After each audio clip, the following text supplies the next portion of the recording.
New York Judge Juan Merchan agreeing to delay former President Trump's sentencing in his New York case. He will consider the Supreme Court's new ruling on presidential immunity. The sentencing could have come as soon as next week. It was scheduled for July 11th, but now it's been pushed back until at least September. Democrat lawmakers still reacting to the Supreme Court's decision. Senator Elizabeth Warren writing on X, Donald Trump and Mitch McConnell stole 2 seats on the Supreme Court, and we're living with the consequences. I've said it before, I'll say it again. It's time to expand the court. Let's bring in Tennessee Congressman Andy Ogles. He's a member of the House Financial Services Committee and the House Freedom Caucus. Congressman, good morning.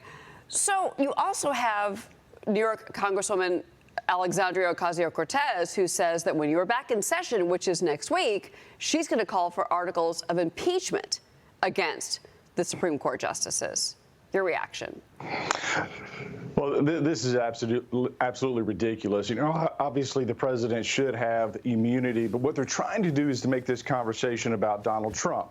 They're facing an election where their candidate, Joe Biden, can't win. Their backup candidate, Kamala Harris, her numbers are even worse. Neither of them are the future of the party. So they're in panic mode because they rode this horse too close to the election, and now they're stuck. And so the comments from the left, I think, are reckless. They're dangerous. Of course, a president is going to have immunity. He's working with the military. He's defending our interest around the globe. He's defending our allies around the globe. They're going to have that type of protection, and any other kind of conclusion but that is really absurd. Well, there's a lot happening in Washington. The word disarray is one that we've already used this morning on the program. And there's this now new NBC news report that claims that Hunter Biden has been joining White House meetings with advisors and staying very close to President Biden. All of this in the wake of that debate last Thursday, the disaster of the debate. Politico is reporting Hunter was one of the loudest voices that's been pushing Biden to stay in the race. Here is the White House facing questions about it. Watch. Is he participating in meetings with senior advisors? What I can say is that he came back with his dad from Camp David. He walked him into the speech prep, and he was in the room. That I can tell you, he was in the room. Congressman, your reaction to that? Well, again, it's no surprise that the Biden crime family wants to stay in power. I think it's probably very predictable that Hunter wants his dad to be in the White House. His best option for protection and immunity going forward is his dad in the White House. And so the moment that you have a change of regimes, you're going to have a change of personnel, and suddenly Hunter is not going to have the umbrella and the protection of his father. And so it's not a surprise that we're seeing this. It's not a surprise that he's in the room. It's not a surprise that Jill Biden is in the room for a lot of these types of meetings. But what you see is a president of the United States that is not in control of his faculties. He's not running the country. His advisors are, and which, quite frankly, in my opinion, is a constitutional issue. Well, now on the other side of the aisle from you, two of your House colleagues on the Democratic side are now calling for Biden to drop out of the race. Jared Golden of Maine and Lloyd Doggett of Texas. There's also a new report from Reuters that claims there could be at least 25 Democrats who are calling for Biden to step aside, and they will do so, in particular if he seems shaky in the next few days. Congressman, do you think that President Biden is going to drop out of this race?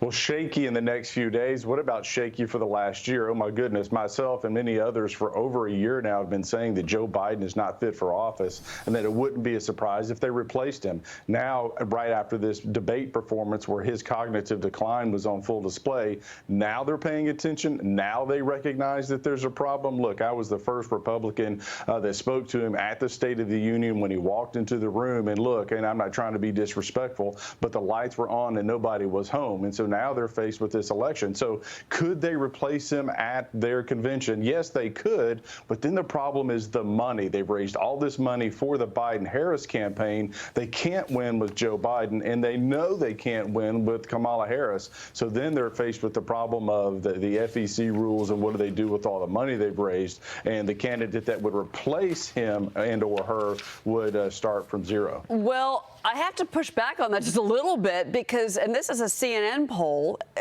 two things, okay? There's a 538 poll that's got her approval rating, Harris's, above Biden. She's at 39.4. He's now at 37.5. So that's one issue, just to point this out.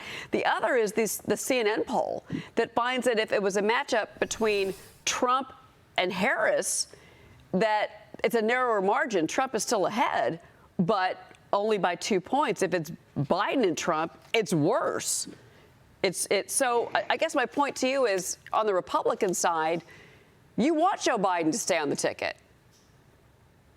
Well, I think in either case, Joe Biden, Kamala Harris, neither of them can defeat Donald Trump. Donald Trump is the superior candidate. And quite frankly, when you look at the issues, the southern border is wide open, and there's a fentanyl crisis across the country. You just had a 12-year-old girl raped and murdered in Texas, a 13-year-old girl raped in New York. All across the country, we're seeing crime spike because of illegals. So that's one issue, and Republicans do better on that issue. Then you have, this is a pocketbook election, inflation, the cost of groceries, the cost of fuel, everything's more expensive to live in a household under Joe Biden versus Donald Trump. And so when you look at the two main issues that again, across the country, whether it's a blue district or a red district, we're winning on those issues. And so I think the electorate is going to ask the question, who's going to fix the border? Who's going to fix the economy? Right. And the Republicans have the answer. The Republicans have the solutions. Republicans are going to prevail in November. There is still a lot of concern about the state of our country right now with the current president in office because of his faculties.